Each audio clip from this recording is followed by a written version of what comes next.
Labour's Defence Minister, Luke Pollard, has warned that the SNP is playing into the hands of the Kremlin by pushing for Scottish independence. He says breaking up the UK would undermine Britain's nuclear deterrent and hand President Putin a win. He says the SNP are ignoring the national security risks of leaving the UK. Jeff, is he right? No. Why is he not right? Well, we heard all this stuff in 2014. I don't want to spend too much time on it. It's just nonsense. I don't think it does Labour any favours either.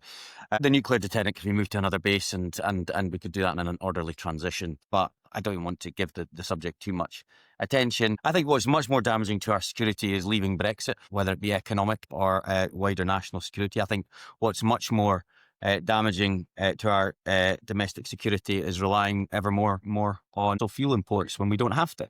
So perhaps the Defence Minister wants to consider those things as part of his national security agenda, as apart from this nonsense that we heard in 2014.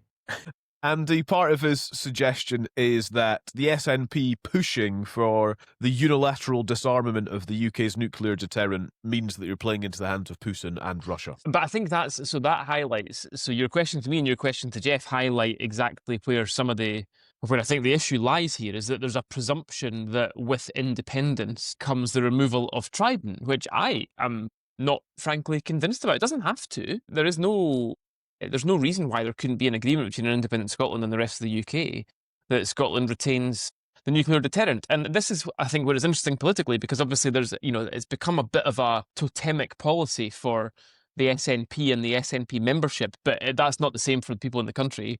Trident is supported by a very clear majority of people in Scotland, including some independent supporters. And in fact, I think, it's also not just about Trident. 80% of people in Scotland support NATO membership. Similar numbers support membership of the Security Council. Similar numbers support membership of other international bodies. So there isn't, there is not the opposition to Trident that people seem to think in Scotland.